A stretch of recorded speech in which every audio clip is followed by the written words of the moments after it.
Hey everybody.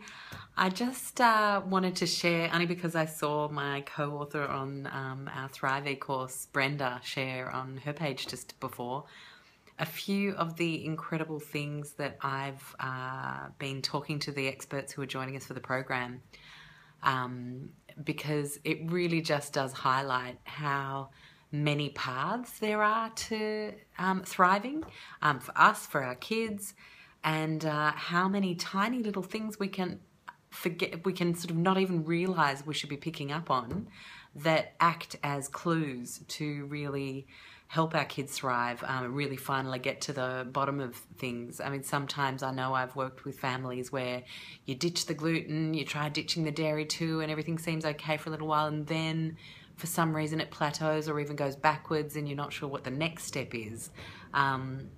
And Tabitha McIntosh, who specialises in paediatric nutrition, was really focused on some of the key deficiencies, as I shared in my newsletter a couple of days ago about. And, you know, just something as simple as missing the iron intake requirements for tiny people, which are bigger than grown adults, can really impact their energy, their health overall. And you know, to know how to look for that now is just fantastic. And I realize at this point that I'm the only one who knows how to look for it and you guys don't yet, but hopefully you can join us for the course, which kicks off this Monday, not long to go now. And then today, oh my gosh, I interviewed my wonderful friend Jules Clancy. Now, she's got a great website called thestonesoup.com, and she has online cooking classes and all sorts of fantastic things, really simple cooking ebooks. And while it's not particularly family oriented, why I've interviewed her is because she used to be a food technologist, and the tips and tricks that they have to use to come in at the right budget for these big publicly listed companies are quite mind-blowing. And one of my favourite ones was that to use apricots and raspberries is simply too expensive. So they'll use apricot or raspberry flavouring and use sultanas because they're much, much cheaper. And that's how they get around being able to say made with real fruit and then apricot flavoured. So you would read a packet like that and you would think, oh, so that must be made with real apricots. And no, it's not. It's made with nature identical, natural or artificial apricot flavouring, and then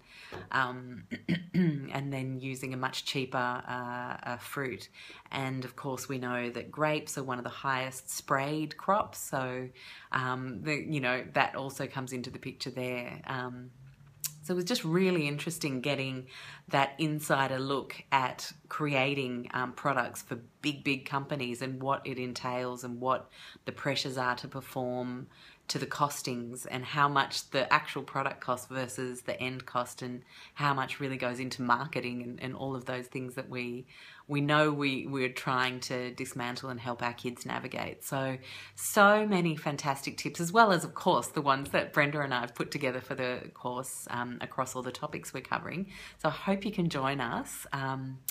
It's going to be really good. So if this is something, even if you don't have a particularly fussy child and they eat quite well, just for the overall health picture and getting a bit more articulate in how to look for things when they arise and how to catch things early and how to just be really nurturing of other things like deep nutrition, building immunity, building gut health, body image. You know, we're covering some pretty exciting topics in and outside of fussy eating. It's not really just a fussy eaters course. So hope you can join us. I've popped the link here below, and have a really great night. Bye.